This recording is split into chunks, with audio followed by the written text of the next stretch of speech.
Welcome to Wednesday Wisdom. It is April 17th. My name is Marty Forrest. My website is Hello Extraordinary Life.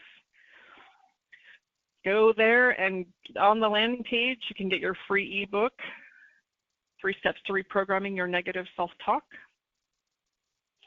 Also, check out the page Work With Me. You can contact me if you have questions, need some support, want to check out if this is the right time. There's also lots of, I've done some blogging, I haven't done it recently, but there are some great articles on there that I've written about emotional wellness. There's all the recordings, which I think this is 90-something, 2. So lots and lots of recordings. And as I've said recently and had a conversation recently about this, I feel like I'm repeating myself sometimes, and what I understand is as human beings, it requires us to hear it several times in different ways before we actually really get it and can implement things. That's not true always, but it's often true. So often I feel like I'm going over something again, and I know that I'm saying it in different ways. So check out all those recordings. There are a lot of them, and some of them I was redoing them and reformatting them on the website, and I look at the titles, I'm like, oh, this is interesting, because sometimes they're not very clear, but there's always a description. So today I am talking about getting out of people's way, including ourselves. Right? It's a big topic about us allowing each person to walk their own journey and mind their own damn business. Right? It's not my business. It's not your business what somebody else is doing, unless it's directly affecting my world. And then it's about me getting to determine how I respond to it. Where is the boundary? Because if I'm allowing things that I feel are not okay in my life, then I'm giving them permission to do it because I haven't said anything. I was just sharing something about the other day, somebody said, hey, can I go smoke a cigar? And it was late at night, and they went outside, my husband and friend, and they were out there like an hour. And I'm tired, I want to go to bed. Now I'm irritated, and thought, well, you know what? My responsibility is to say what I need, or I get to let it go. Real simple example. Right? If I don't say what I need, whether I get it or not is another story. But if we don't tell people what we need, how will we ever get it, or how will they know? Because they can't read our mind. One of my mom's favorite sayings is, well, they should just know. They should know better. And I'm like, really? Why? Why should people know what we need or want? Now, in her mind, she'll say, well, because that's what I do for them. Well, if you're doing it for them, why are they going to do it for you? Because you're already doing it. So they don't think they have to. She's like, I love my mom. She just gets like, what? How is that?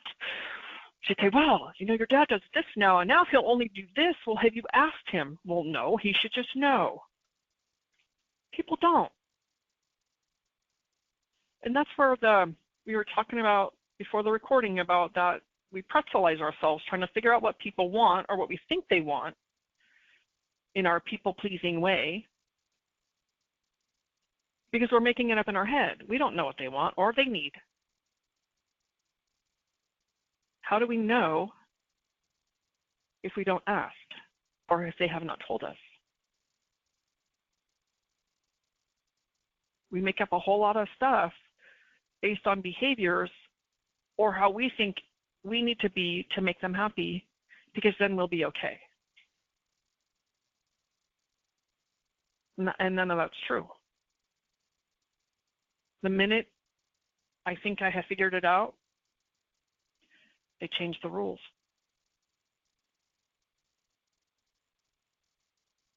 And they want something else because it was never communicated.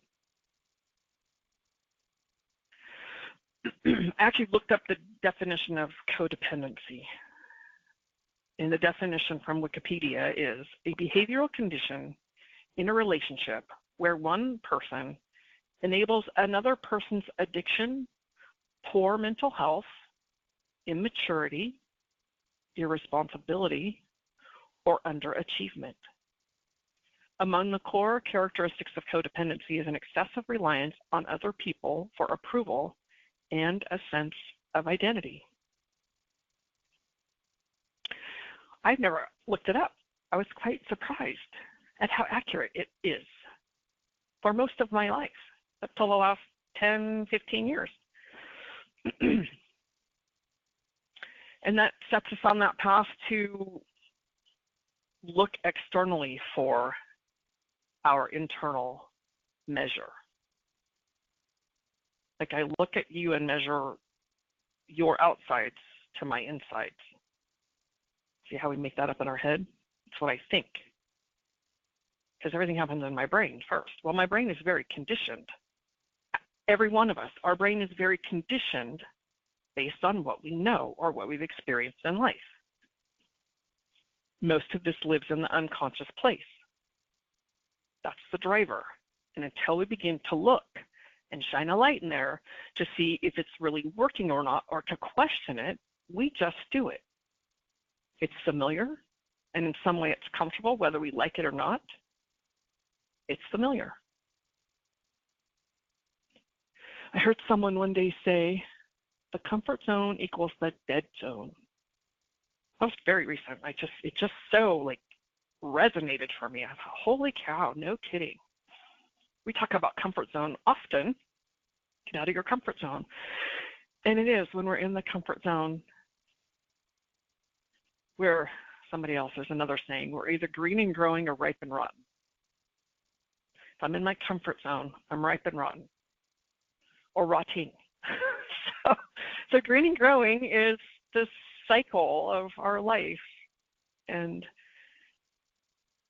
it's learning new ways of being and learning how to like ourselves enough to say what's acceptable in our world, and even from ourselves, because no matter what I'm looking out there deciding or determining is okay for me, I have to look inside too, because I'm doing the same thing to myself if I'm allowing somebody else to do it. If I'm allowing somebody to be abusive or yell or be inappropriate, you can know that on some level we do that to ourselves. That's why we allow it. If you had a friend that did to you what you do to you, would you still be friends? That's sometimes how I can determine if what I'm doing to myself is okay or not. Because what I've done to myself, I have allowed other people to do until I didn't. And that's human, right? We do it until we don't, until we learn something else, until we can find our own value or know our own value, and then we say no more. How do we do that? How do we get to the place where we can know we are valuable? I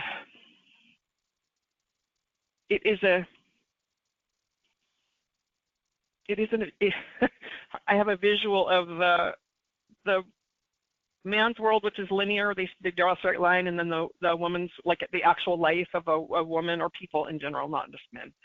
And it's all over the map. And that's the same as when we begin to discover, or not even discover, it's remembering. We don't have to discover anything. We only have to remember our value and our worth, because we've been taught and told that we're not. Whether it was with words, energy, a look, your parents or your caretaker had the look. My dad had the look. We all knew the look. So all that imprints us and conditions us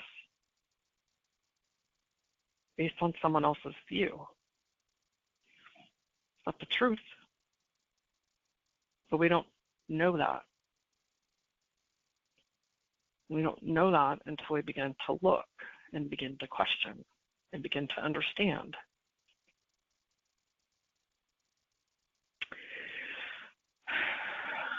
So, we came here in this human body with a brain that is created for our survival.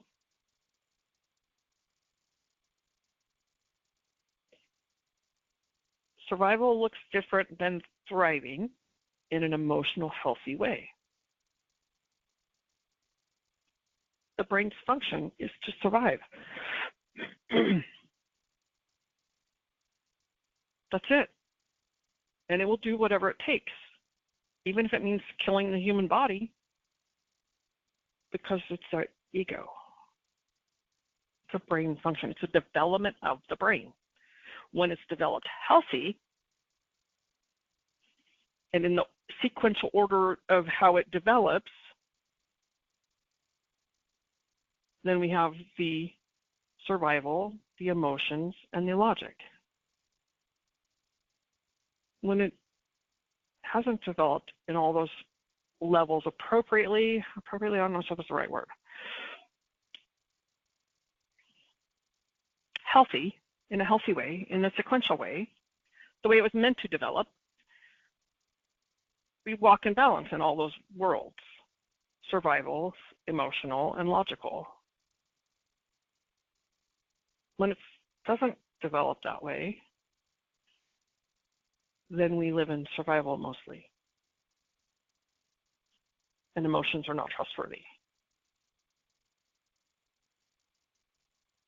It's simply a function. When I did some research on this brain function, it helped me to understand that it's my brain.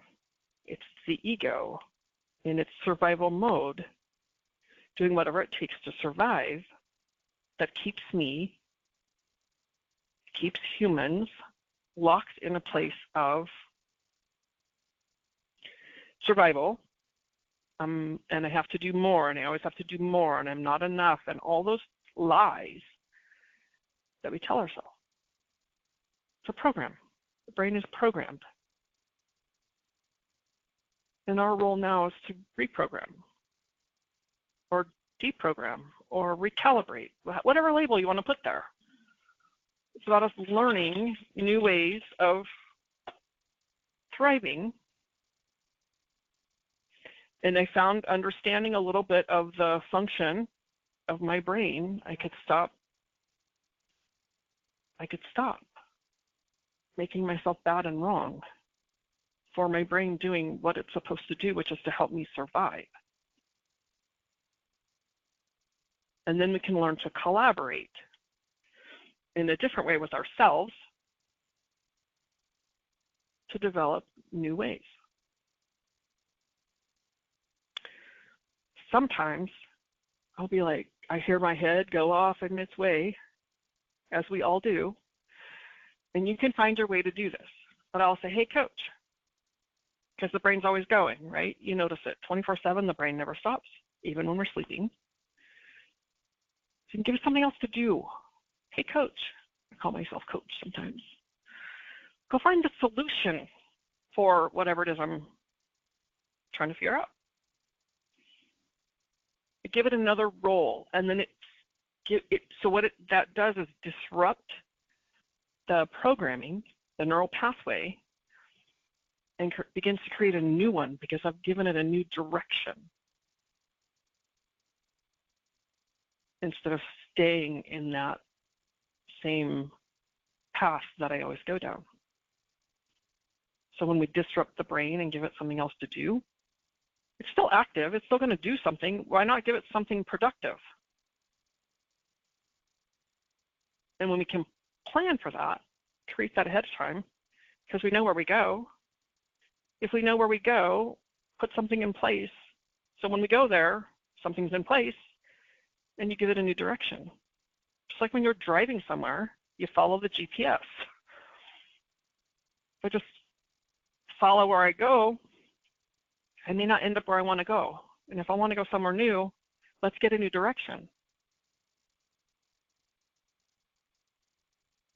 So giving our brain some other direction and setting it up beforehand. This is a missing sometimes, I think, for people. And we'll get down the same path. But if you have a plan, something already in place, oh, there's that thing. Okay. Hey, whatever. If you have a nickname, whatever you call yourself, hey, coach, how about if we go figure out how to, I can't think of anything right now. Create something new here. Create a new behavior, whatever it is. And it's going to go off on that direction. And that may take you to go find a book or go find somebody else that you see and you like what they're doing. You're like, how do they do that? And maybe you ask them, how do they do that? The point is it's giving a new direction for your brain to go. Since it's always doing something anyway, give it a new place to go. New thoughts, new pathway. And that becomes the new habit. And conditions our brain to do something different. So then every time something comes up, whether it's the same situation, when things start coming up, you're going to be like, oh, well, this isn't really working, or I don't really like this. What else can I do? Right? So now you have that conditioning. Your brain's like, oh, what else can I do? And you'll find new solutions instead of traveling the same familiar, comfortable path. And in that, it creates more thriving in your life, and it creates new ways for yourself to see that what we've been told our whole life, or most of our life, or usually when we're young, we're told things when we're young, we're taught things when we're young, that becomes our belief. Now it's our own voice in our head, and that's what we know. It was never our voice to begin with, but we own it over time because we don't know anything else. That's what we were told. That's how we get programmed.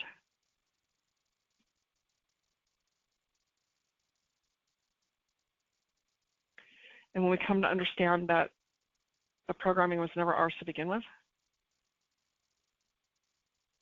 it's helpful to be able to look at ourselves and go, oh, somebody told me that. Is it really true? Not likely. But it takes something, right? Even if we know that it's not true, it takes something to redo it, create a new belief or create a new knowing. The truth is, every single one of us, we are a whole, complete human being having a human experience, which includes all this just messy, emotional stuff that we go through. And then learning to do something else. That's it. I found it helpful when I could finally own that, oh, I came here to do this kind of work. Oh, all right, well, then let me just embrace doing it and do it and stop resisting the doing it part. Got easier then. We are whole, complete human beings. And this is the journey. And I just wanted to repeat that because it's important to remember. We're not broken, and we don't need to be fixed. And we don't need to fix anyone else. It's simply learning new ways of doing things because what we've been doing probably has not been working very well. So we learn new ways to do it, which is why people listen to these calls and why you're here, to learn new ways. And it's ongoing. It gets easier and it gets easier because we become less resistant, but the more we do and reprogram, the deeper layers show up, we move through them a whole lot easier because we've already been doing it. So I will end right there and open it up for you two to share. What did you hear? What did you get? Anything good? Anything you want to add?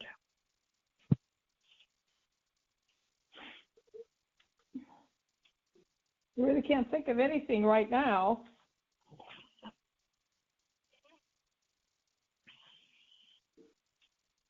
I was just looking at the different patterns of that have happened in my life in the past few years.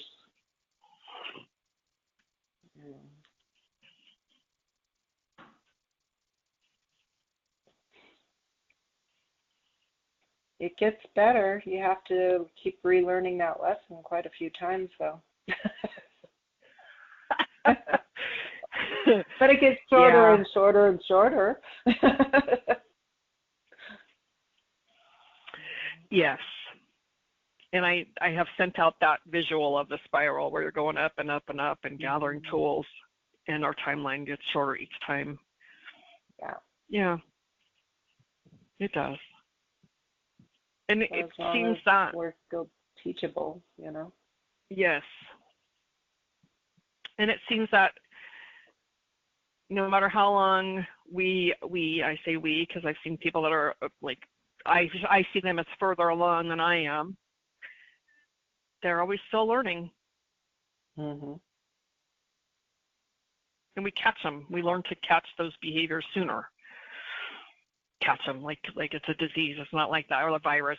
We see them quicker. Yeah. We see what we're doing a lot quicker. We're like, oh no. That's not the behavior. Because it isn't comfortable anymore. We're not comfortable sitting on our shit anymore. That's right. That's absolutely right. Absolutely correct. So yes. Thank you all for being here. Thank you. Make it a great day. Pardon me? I said, have a happy Easter. Oh, that's right. It's this weekend. Thank you very much. You too. Okay. And I'll hear you all next week. Okie doke. Bye-bye. Okay. Bye.